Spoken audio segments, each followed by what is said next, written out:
disaster strikes without warning? What if life as you know it has completely turned on its head? What if everything familiar becomes anything but? Before a disaster turns your family's world upside down, it's up to you to be ready. Get a kit, make a plan, be informed today. Learn how at ready.gov.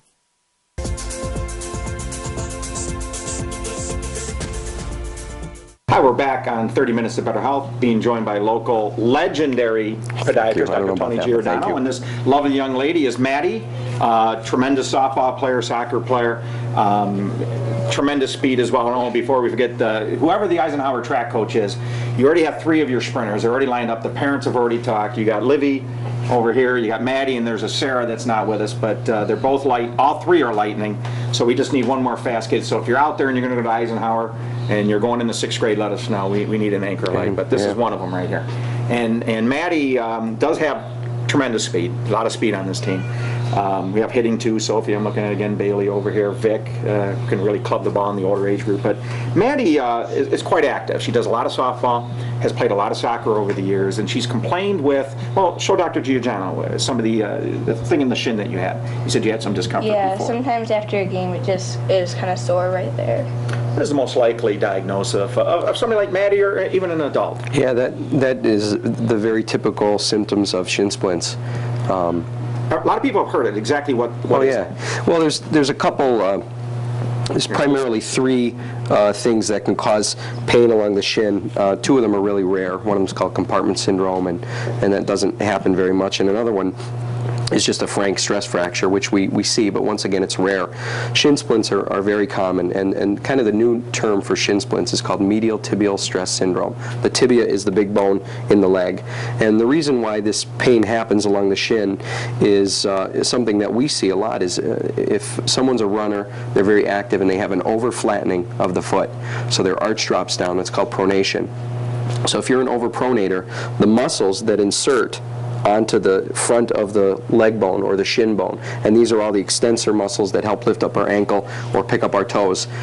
When the foot flattens down, they cause excessive stress on the front of the bone, and the outside of the bone has a lot of nerves in it, and when those muscles and ligaments and tendons pull, you get like a burning type of sensation or a soreness along the shin, and this is the typical shin splints or tibial stress syndrome that we see. There are certain studies like a bone scan that can be done, and in shin splinters we call them, that bone scan will light up, the bone will be hot and show kind of like a black uptake along the front of the bone, and that just means that there's a lot of bone turnover going on. There's a lot of activity in the front of that shin, and that's from all that pulling. And the treatment's usually pretty easy. We get an orthotic or some type of support inside their shoe.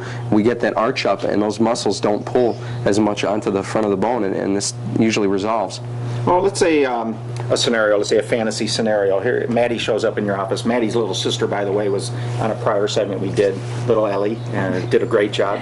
But let's say Maddie's mom or dad takes her to you, and she's complaining of this. And Maddie has the states. I mean, the 11U states, the only teams ever to make it. This is the 2nd year of the row for these girls. It's at the end of July. We're talking about 3 weeks out or so. Okay. She comes in with this, and she's having trouble performing.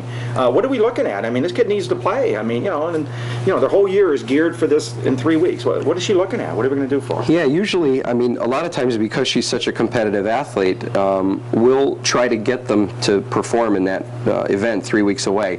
What we'll do is we'll put something in the shoe temporary, not jacking the foot up too quickly or too rapidly, but something very soft.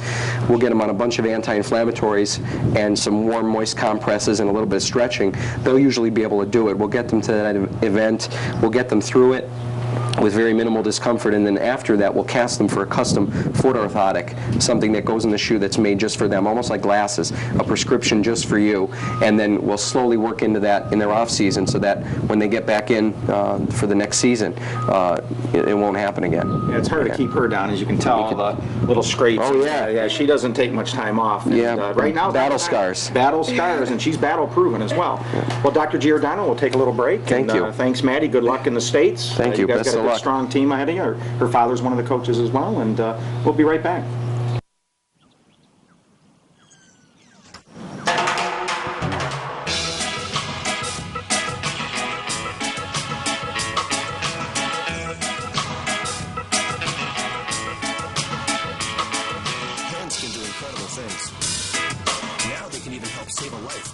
hands-only CPR. If you see an adult suddenly collapse, just call 911, then push hard and fast in the center of the chest until help arrives. Learn more at handsonlycpr.org.